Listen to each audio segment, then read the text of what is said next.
Hello dear students, welcome to my channel.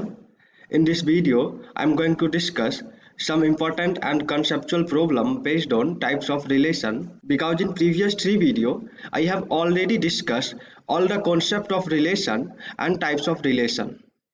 अगर आप लोग वो सारी वीडियो नहीं देखे हैं तो आई बटन पे लिंक आ रही है, उस पर क्लिक करके पहले वो सारी वीडियो देख ले, उसके बाद आप बहुत ही इजीली ये सारे प्रॉब्लम को सॉल्व कर पाओगे। तो चलिए हम लोग कुछ प्रॉब्लम को सॉल्व करते हैं।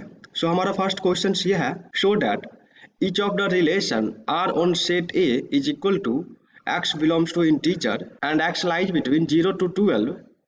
So our first condition is R is equal to AB such that mod of A minus B is multiple of, so it is an equivalence relation। ऐसा हमें प्रूव करना है और फिर हमें ये बताना है कि 1 से कितने एलिमेंट्स रिलेटेड हैं। तो चलिए इसको सॉल्व करना स्टार्ट करते हैं। सो हमें दिया हुआ है ये कोई सेट ऑफ इंटीजर है जिसमें टोटल 13 एलिमेंट है, 0, 1, 2 अप टू 12। और हमारा जो फर्स्ट केस में रिलेशन डिफाइंड किया गया है ये कुछ इस तरह से है कि जब आप लोग a माइनस बी सब्ट्रैक्ट करोगे और इसका मैग्नीट्यूड लोगे तो ये 4 का मल्टीपल होना चाहिए। तो मान लीजिए कि हम लोग चाह रहे हैं कि ये रिलेशन रिफ्लेक्सिव है या नहीं, ये चेक करना चाहते हैं। तो बच्चों रिफ्लेक्सिव का कंडीशंस क्या होता है कि सेट का जितना भी एलिमेंट है वो खुद से रिलेटेड होना चाहिए। तो मान लीजिए यदि हम लोग a माइनस ए करते हैं तो ये क्या आ जाएगा, 0 आ जाएगा जो 4 का मल्टीपल होगा। इसको आप लोग इस तरह की एग्जांपल से भी समझ सकते हो, जैसे हमारे पास सेट ए में टोटल 13 एलिमेंट्स है, तो जब आप लोग 0 माइनस 0 करोगे और इसका मैग्नीट्यूड लोगे तो वापस 0 आ जाएगा। 1 माइनस 1 करोगे तो इसका भी मैग्नीट्यूड 0 आएगा। 2 माइनस 2 करोगे तो भी 0 आएगा। इसी तरह से आप लोग जब 12 माइनस 12 करोगे तो इसका मैग्नीट्यूड भी 0 ही आएगा और ये सारे 4 का मल्टीपल भी होगा। तो यहाँ से हम लोग ये देख पा रहे हैं कि इस सेट का जितना भी एलिमेंट है वो सारे एलिमेंट खुद से रिलेटेड है, मीन्स हमारा जो रिफ्लेक्सिव रिलेशन का कंडीशन है उसको सेटिस्फाई कर रहा है, तो इसलिए ये हमारा रिफ्लेक्सिव हो जाएगा। So R is the reflexive relation. तो आइए बच्चों हम लोग बात करते हैं सिमेट्रिक रिलेशंस का। तो देखो बच्चों सिमेट्रिक का क्या कंडीशन होता है कि अगर हमारा ए बी से रिलेटेड है तो बी को भी ए से रिलेटेड होना चाहिए, यही सिमेट्रिक का कंडीशन होता है। तो यहाँ पे देखो, मान लो कि हमारा a माइनस बी जो आ रहा है ये 4 का मल्टीपल आ रहा है, इसको मान लो हम लोग 4n बोलते हैं। तो सिमेट्रिक होने के लिए क्या होना चाहिए कि b माइनस ए जो होगा इसको भी 4 का मल्टीपल ही होना होगा, तभी ये हमारा सिमेट्रिक हो पाएगा। तो इसको हम लोग कुछ ऐसा भी लिख सकते हैं, modulus of minus A minus B. और देखो ये वापस से क्या हो जाएगा, ये a माइनस बी हो जाएगा, बिकॉज मॉड के अंदर निगेटिव साइन रहता है तो पॉजिटिव होके बाहर आता है, तो इसलिए यहाँ पे हमें सिंपली a माइनस बी मिल गया। और यहाँ से आप लोग देख पा रहे हैं कि a माइनस बी जो है ये 4 का मल्टीपल है, तो ये a माइनस बी भी 4 का ही मल्टीपल होगा। मतलब हमारा जो कंडीशन है वो कंडीशन सेटिस्फाई हो रहा है। a माइनस बी 4 का मल्टीपल है तो b माइनस ए भी 4 का मल्टीपल ही हो रहा है। आप इस एग्जाम्पल्स की हेल्प से भी समझ सकते हैं। देखिए हमारे पास सेट ए है जिसमें ये सारे एलिमेंट है, तो यहाँ से जब आप 1 माइनस 5 करोगे तो इसका मैग्नीट्यूड क्या आ जाएगा, ये -4 होगा, बट मॉडुलस ऑफ 4 ये सिर्फ 4 हो जाएगा। और ठीक इसी प्रकार जब 5 माइनस 1 करोगे तो यहाँ से सिंपली 4 आएगा जो कि 4 आएगा। तो यहाँ से आप देख सकते हो कि ये दोनों 4 का मल्टीपल ही है, मतलब a माइनस बी 4 का मल्टीपल है तो b माइनस ए भी 4 का मल्टीपल हो रहा है, इसलिए ये हमारा सिमेट्रिक रिलेशन भी होगा। So R is a symmetric relation. आइए अब हम लोग बात करते हैं ट्रांजिटिव रिलेशंस का। तो ट्रांजिटिव का कंडीशंस क्या होता है कि अगर ए बी से रिलेटेड है और बी मान लीजिए सी से रिलेटेड है तो ये सिमेट्रिक तभी कहलाएगा जब हमारा ए भी सी से रिलेटेड हो, means A related to C. But यहाँ पे कैसे प्रूव करेंगे, मान लीजिए कि हमारा a माइनस बी जो आ रहा है ये 4 का मल्टीपल है और मान लीजिए b माइनस सी ये भी 4 का मल्टीपल है। तो अगर ये यहाँ से हम लोग को a माइनस सी भी 4 का मल्टीपल मिल जाता है तो हम लोग बोल सकते हैं कि ये रिलेशन ट्रांजिटिव रिलेशन होगा, मतलब ये वाली कंडीशन सेटिस्फाई होनी चाहिए। Magnitude of a minus C is also multiple of 4। तो आइए इसका कुछ एग्जांपल्स लेके इसको सेटिस्फाई करा के देखते हैं। देखो ये टोटल 13 एलिमेंट है सेट ए में, तो इसमें से कुछ एलिमेंट को हम लोग यहाँ पे लेते हैं, जैसे 1 माइनस 5 इसका डिफरेंस 4 आ रहा है और वहीं पे जब हम लोग 5 माइनस 9 कर रहे हैं तो इसका डिफरेंस भी 4 ही आ रहा है बिकॉज -4 को मॉडुलस फंक्शन पॉजिटिव कर देगा। और फिर जब हम लोग 1 - 9 कर रहे हैं मीन्स a - c का मैग्नीट्यूड ले रहे हैं, तो ये कुछ ऐसा आ जा रहा है -8 और मैग्नीट्यूड जब इसका लेंगे तो ये +8 हो जाएगा। तो आप देख सकते हैं कि ये सारे 4 का ही मल्टीपुल है, मतलब ये जो हमारा रिलेशन है ये ट्रांजिटिव भी है। और इक्विवेलेंस होने का कंडीशन यही होता है कि जब हमारा रिफ्लेक्सिव, सिमेट्रिक और ट्रांजिटिव ये तीनों एक साथ सेटिस्फाई करे तब हम लोग बोल सकते हैं कि हमारा रिलेशन इक्विवेलेंस है। तो यहाँ से हम लोग बोल सकते हैं कि R is a equivalence relation. आइए अब हम लोग इसकी सेकेंड पार्ट का बात करते हैं। तो सेकेंड पार्ट में क्या बोला जा रहा है, find the set of all element related to 1 in each case. तो आइए सबसे पहले हम लोग इस केस की बात करते हैं। तो देखो बच्चों, सेट ए में टोटल 13 एलिमेंट्स है। तो यहाँ पे ये बोला जा रहा है ऐसा इसमें से कितना ऑर्डर्ड पेयर होगा जो 1 से रिलेटेड हो इस कंडीशंस को सेटिस्फाई करके। तो बच्चों यहाँ पे जब तुम 1 - 5 करोगे तो ये क्या आएगा, 4 आएगा, दूसरा 6, 7, 8, 9, एक 9 पे आएगा, 1 - 9 ये 8 आएगा, और बाकी 10, 11, 12 ये सब पे डिफरेंस जो आएगा वो 4 का मल्टीपल नहीं होगा। तो 1 से रिलेटेड सिर्फ 2 ही एलिमेंट होगा, 5 एंड 4। तो यही सेकेंड पार्ट का आंसर हो जाएगा। मैं आशा करता हूँ कि आपको ये चीज़ बहुत ही अच्छे से समझ में आया होगा। आइए अब हम लोग इसका सेकेंड पार्ट करते हैं। तो देखो बच्चों, यहाँ पे क्या दिया गया है कि आर सेट ए पे रिलेशन डिफाइंड किया गया है जिसमें ए बी आपस में इक्वल्स है, means R is the relation on set A such that A is equal to B, जहाँ पे सेट A में टोटल यही 13 एलिमेंट्स होगा। तो इसका मतलब ये हो जाएगा 0 is equal to 0, 1 is equal to 1, 2 is equal to 2, इसी तरह से 12 is equal to 12 इस सेकेंड केस के अकॉर्डिंग। तो मुझे क्या चेक करना है कि ये इक्विवेलेंस है क्या। तो इक्विवेलेंस होने के लिए वही रिफ्लेक्सिव, सिमेट्रिक एंड ट्रांजिटिव होनी चाहिए। तो रिफ्लेक्सिव का क्या मतलब होता है कि इस सेट में जितना भी एलिमेंट है वो हर एक एलिमेंट खुद से रिलेटेड होना चाहिए। तो देखो यहाँ से हम लोग बोल सकते हैं 0 is equal to 0, मतलब 0 0 से रिलेटेड होगा, 1 1 से रिलेटेड होगा, 2 2 से रिलेटेड होगा, और इसी तरह से 12 12 से रिलेटेड होगा। तो गौर से देखो ये क्या बन रहा है, ये एक आइडेंटिटी रिलेशंस बन रहा है, और इसको हम लोग रिफ्लेक्सिव रिलेशन भी बोल सकते हैं। और यहाँ पे एक बहुत ही इंपॉर्टेंट प्रॉपर्टी है, जो हमारा आइडेंटिटी रिलेशंस होता है वो हमेशा इक्विवेलेंस रिलेशन भी होता है। तो देखो बच्चों, ये आइडेंटिटी रिलेशंस है, तो ये रिफ्लेक्सिव भी होगा, सिमेट्रिक भी होगा, ट्रांजिटिव भी होगा, तो इसलिए इसको तो हम लोग इक्विवेलेंस रिलेशन बोल ही सकते हैं। अब यदि हम लोग इस पार्ट की बात करें, find the set of all element related to 1 in this situation, तो यहाँ पे 1 से रिलेटेड सिर्फ यही ऑर्डर्ड पेयर होगा, तो कितना एलिमेंट हो जाएगा, सिर्फ एक ही हो जाएगा। सो इसका आंसर यही हो जाएगा। तो इस पूरे क्वेश्चन का कंप्लीट सॉल्यूशन यही होगा। I hope you understand this solution very well. So now let's move on our next problem. Our next question is, show that the relation R on the set A of all the books in library of a college given by R is equal to x y such that x and y have the same number of page. तो इसको prove करना है कि ये equivalence है या नहीं। तो इक्विवेलेंस होने के लिए सबसे पहले हमें रिफ्लेक्सिव चेक करना होगा। तो रिफ्लेक्सिव होने के लिए क्या होना चाहिए कि जितना भी एलिमेंट है वो एलिमेंट खुद से रिलेटेड हो। तो मान लीजिए कि लाइब्रेरी में बहुत सारा बुक्स है, यहाँ पे सिर्फ 2 ही बुक्स को लिया गया है, एक्स वाई, और भी बहुत सारा बुक होगा एक्स वाई जेड। बेसिकली हमारा जो ए है ये set of all book in library है, तो इसमें बहुत सारा एलिमेंट होगा। और यहाँ पे ये बोला जा रहा है कि हम लोग को रिलेशन कुछ इस तरह से डिफाइंड करके दिया गया है कि जिसमें एक्स एंड वाई के पास सेम नंबर ऑफ पेज है।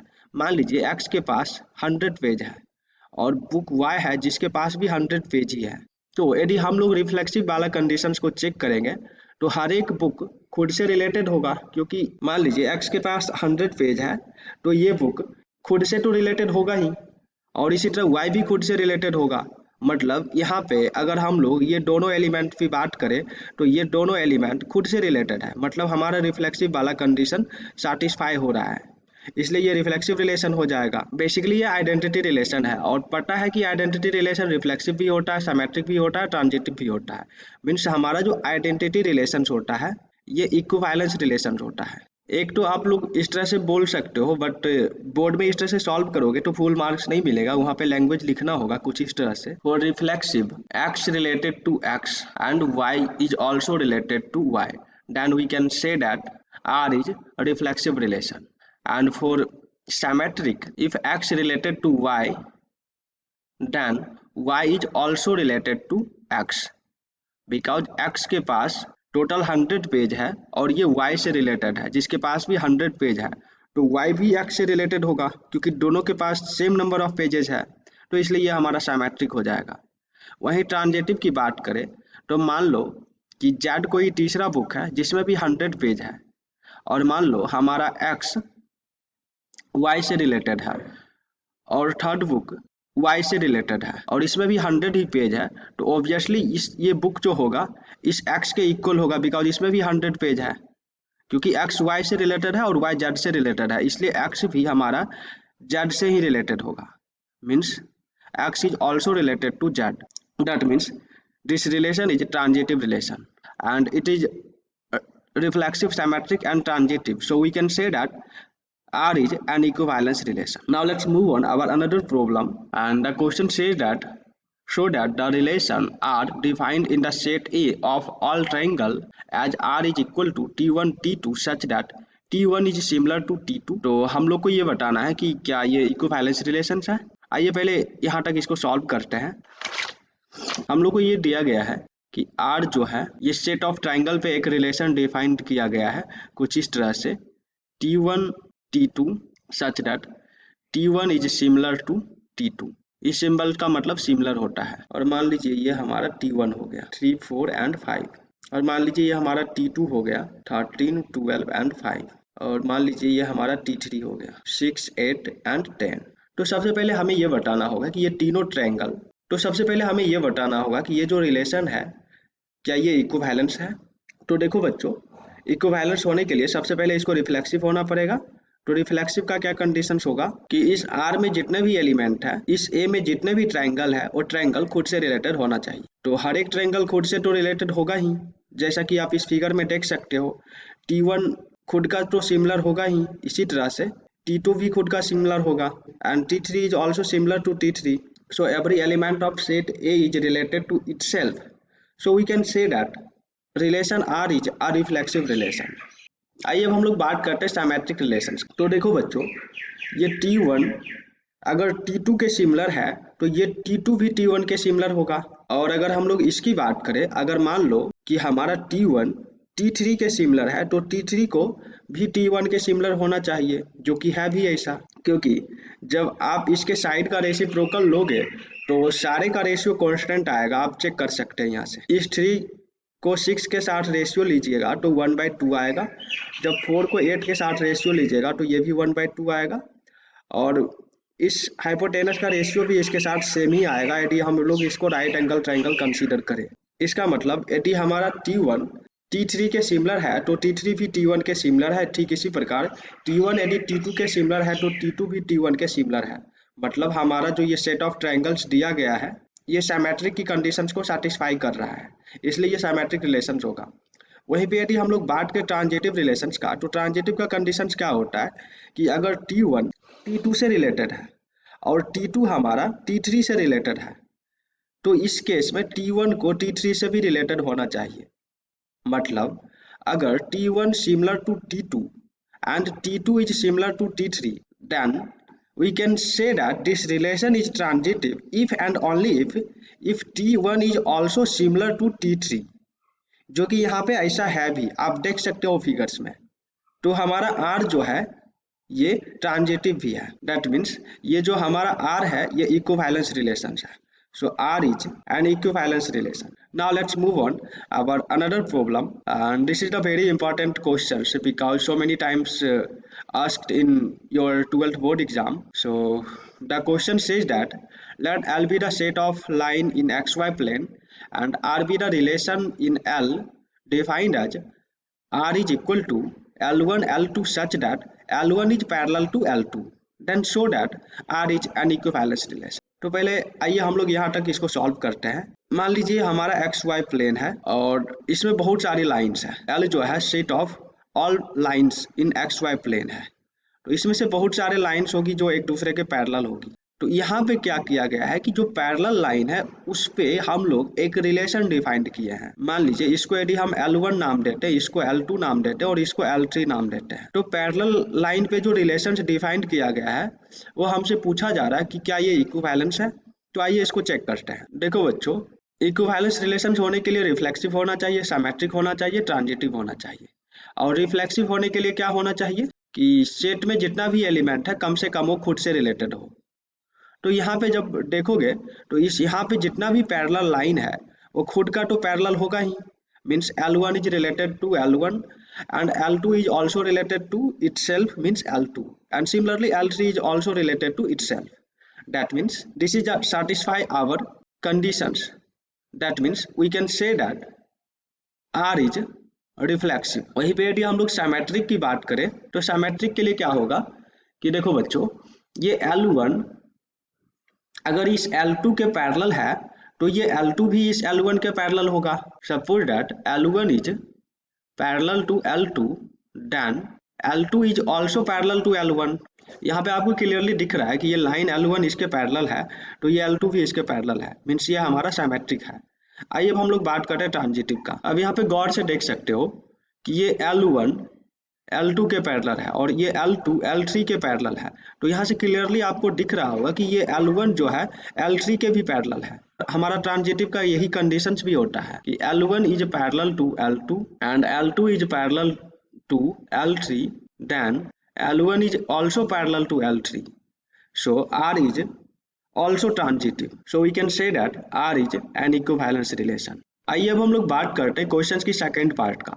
तो सेकंड पार्ट क्या है कि हमें कोई लाइंस दिया हुआ है XY प्लेन में। देखो बच्चों, ये हमारा XY प्लेन है और यहाँ पे एक लाइन दिया हुआ है y is equal to 2x plus 4।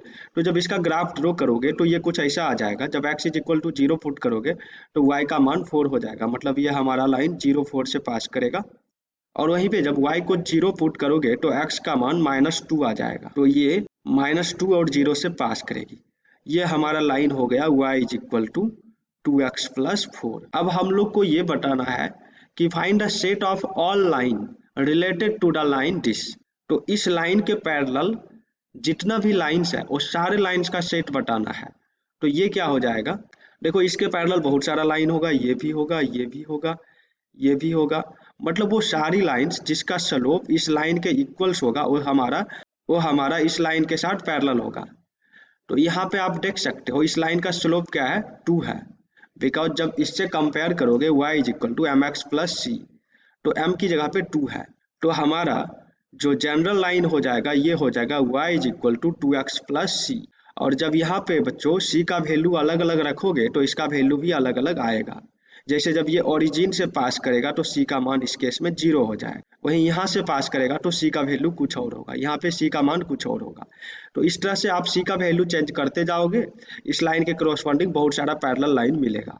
और क्वेश्चन में हमें यही फाइंड करना है, find the set of all line related to this line. मैं आशा करता हूँ कि ये वाली क्वेश्चन भी आपको समझ में आया होगा। आइए अब हम लोग नेक्स्ट क्वेश्चन को सॉल्व करते हैं। सो हमारा नेक्स्ट क्वेश्चन ये है, तो यहाँ पे हमें क्या दिया हुआ है कि हमारा जो A है ये सेट ऑफ ऑल पॉलीगॉन है और हमारा जो R है ये कुछ इस तरह से डिफाइंड किया गया है कि P1 P2 such that P1 and P2 have same number of side. मान लो कि P में यदि 5 साइड है तो P2 के पास भी 5 साइड ही होगा और हमें ये बताना है कि ये इक्विवेलेंस है क्या। तो इक्विवेलेंस होने के लिए रिफ्लेक्सिव होना चाहिए और रिफ्लेक्सिव होने का क्या कंडीशन है कि इसका हर एक एलिमेंट खुद से रिलेटेड होना चाहिए। तो देखो P1 खुद से तो रिलेटेड होगा ही क्योंकि इसमें 5 साइड है, तो क्योंकि हर एक एलिमेंट खुद से रिलेटेड होता ही है इसलिए P1 is also related to P1। And इसी तरह से हम लोग ये भी बोल सकते हैं P2 is also related to P2। तो यहाँ से हमें क्या मिल रहा है कि P1 related to P1, P2 related to P2 और इसी तरह से जितना भी इसमें पॉलीगन है वो सारे पॉलीगन खुद से रिलेटेड है, मीन्स हमारा ये R जो है रिफ्लेक्सिव है। सो R इज रिफ्लेक्सिव। वहीं पे यदि हम लोग सिमेट्रिक की बात करें तो P1 is related to P2, then P2 is also related to P1, then we can say that R is symmetric. तो मान लो कि यदि P1 में 5 साइड है तो P2 में भी 5 साइड ही होगा, बिकॉज ऐसा स्टार्टिंग में बोला जा रहा है। तो P2 भी P1 से रिलेटेड होगा, तो ये वाला हमारा जो रिलेशन होगा ये सिमेट्रिक होगा। वैसे इतना करना भी नहीं है, यदि सिंपली आपसे ये पूछा जाए ये इक्विवेलेंस है या नहीं है, तो यहाँ से आप डायरेक्टली बता सकते हो। ये हम लोग को क्या दिख रहा है, आइडेंटिटी रिलेशन से दिख रहा है, और आइडेंटिटी रिलेशन हमेशा इक्विवेलेंस रिलेशन होता है, तो इसको चेक करना भी नहीं है। बट बोर्ड एग्जाम में यदि आप लिखोगे तो इसको थोड़ा लैंग्वेज में अच्छे से लिखना होगा, इसलिए यहाँ पे ऐसा लिखना होगा P1 related to P2, then it is called symmetric if and only if it satisfy this condition, means P2 also related to P1. And for transitive, suppose that P1 is related to P2 and P2 is related to another polygon P3, and P3 have also same number of side, then we can say that P1 is also related to P3. That means R is transitive. So R is reflexive, symmetric and transitive. So then we can say that R is an equivalence relation. आइए अब हम लोग बात करते हैं question की second part का। तो सेकेंड पार्ट क्या बोलना जा रहा है, what is the set of all element A related to right angle triangle T with the side. तो मान लो हमारा टी कोई ट्रायंगल है जिसका ये साइड है 3, 4 एंड 5, तो ये देख के ही पता चल रहा है कि हमारा राइट एंगल ट्रायंगल है, बिकॉज बड़ा वाला साइड का जो स्क्वायर है ये छोटे वाले साइड के स्क्वायर का सम है, तो मीन्स हमारा ये राइट एंगल ट्रायंगल है। तो यहाँ पे ये बोला जा रहा है what is the set of all element in A related to right angle triangle. तो देखो बच्चों, ए जो है सेट ऑफ ऑल पॉलीगन है, तो हम लोग ट्रायंगल को भी पॉलीगन बोल सकते हैं, बिकॉज जहाँ पे 3 साइड्स होता है उसको हम लोग स्पेशल नाम दे देते हैं ट्रायंगल, वहीं पे 4 साइड होता है तो उसको हम लोग स्क्वायर या क्वाड्रिलेटरल नाम देते हैं। तो ये सारे बेसिकली पॉलीगन ही है। तो यहाँ पे हम लोग को ओ वाली सेट को फाइंड करना है जो सिर्फ राइट एंगल ट्रायंगल से होगा। तो सिंपली इसका इंटरसेक्शंस ले लो, मीन्स हमारा जो ये हो जाएगा इंटरसेक्शन टी जो होगा set of all right angle triangle, means हमारा जो टी जो होगा ये हो जाएगा set of all polygon with right angle triangle. यही इसका आंसर हो जाएगा। मैं आशा करता हूँ कि आपको ये सारे क्वेश्चंस का सॉल्यूशन बहुत ही अच्छे से समझ में आया होगा, और इसी के साथ 11th और 12th का कंप्लीट रिलेशन खत्म होता है। आपसे एनसीईआरटी और साथ ही साथ जेईई मेंस का भी प्रॉब्लम सॉल्व हो जाएगा ये सारे कॉन्सेप्ट से रिलेटेड। बट फिर भी आपको कुछ भी डाउट्स होता है तो आप हमें कमेंट कर सकते हैं। And if you are watching first time me on YouTube, then please subscribe to my channel and also share with your friends. And thank you so much for watching this video.